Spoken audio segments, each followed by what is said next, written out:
Hello, friends. Well, as we all know, that the ICSE and CBSE results are expected soon, and that got me thinking about my school time and how important at that time that 1% seemed to me and all our friends, where that 1% which you got could either make you feel like you've really cracked it and now you're going to be very successful in life because you'll get into science, then you'll become an engineer, and then you'll get a great job and so on. And if you don't get a good set of marks, then it's as if you're a failure and ab aapka kuch nahi ho sakta. So I just wanted to say in this video that one set of marks or 1% does not define you, and your school performance is not in any way an accurate sort of way to predict or project your future potential and what you can achieve in life. It's just meant to be till your class 10. The main target is just that you have your foundation of all your subjects, be it your languages, be it a basic level of foundation of mathematics and sciences and your social studies, so that you have a basic idea about the environment, about civics, how the parliament works, how things work. Because post that, children are able to get into particular streams and they may drop certain subjects, like certain children will not study math any further or science any further. So the idea till your class 10 education is just to make sure that you go ahead in life with a basic foundation of all the major subjects. And that's about it. Because till class 10, it's not necessary that each child has realized what they want to do further. Most of them have not actually.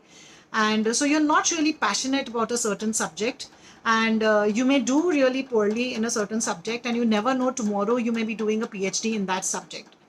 So before these results are out, so I wanted to share, for example, what happened with me in social studies. For example, in class 7 and 8, I was going through my school report cards, and I'd like to share my report card, where in social studies in class 7, if you see in this report card, there is an F, a red F.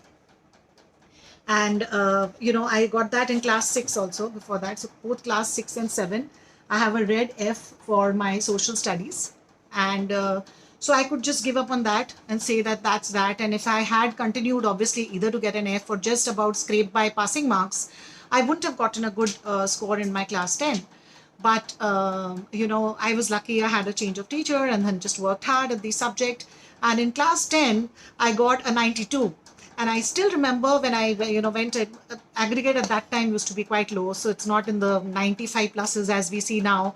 So I got a 87% in my CBSE, and for that time it was great. So when I went down with a box of sweets to the staff room, I remember my social studies teacher telling me that, Shipra, I checked your results twice, that this was really you, and you got a 92 in social studies. So, not necessary. You never know when it clicks, and the reverse can happen. In my class 12, so I did great, and then I went into science because you got good marks, so then you get into science. Although I was always clear that I don't want to do science, and but then I went into science, and then 12th science, I got a 58%, which is horrible as per science standards. But then I shifted to commerce, and then I did well, because then by then the brain started clicking certain subjects. I realized that I'm passionate about economics, or I'm good in certain subjects, and started focusing on those. And then I did my MBA from SPGen. So life turned around. So the point here is, guys, that at no point, not at class 6 or 7 level, whether I get that F, that did not define me or my potential. And the class 12th 58%, just because I got a 58% in science doesn't mean that I'm a failure or nothing can come out of me. It in fact only is an indicator that science is not for me. I can be amazing at something else. So I think we should be focusing more about, at this age especially, with the 10th score. And this year, the message for all of you children, you all did a phenomenal job, irrespective of the marks, given the kind of situation you all have faced to get through this maths with online, with so much of stress, and and I'm sure your loved ones, some of them may have been affected, they have been ill. So managing and getting through all that, and you didn't get all the support which we would get from our teachers for class 10. The fact that you'll even manage to give your boards and go through this, hats off to you guys. So please remember, irrespective of the results, you know firstly, it is in no way an indicator of how you're going to do later on in life. And second is, even if it's going to stay on your CV, that everywhere you're going to list your class 10 marks, please remember that nowhere in the future, by the time even you all set out to look for jobs, nobody is ever going to forget these 2 years. They will understand that you gave your class 10 through this turbulent period. So it's not going to go against you. If anything, if you really put your mind to it and you work hard and you want to improve and you show that delta change later on, you can actually turn it around in your favor. That, if I work hard, just look at the change I could bring about.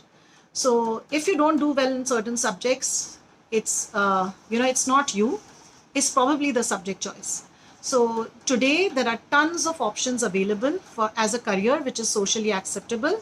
There is post 12th, it's not just BCom, BSc, BA. There is law, fashion, hotel management.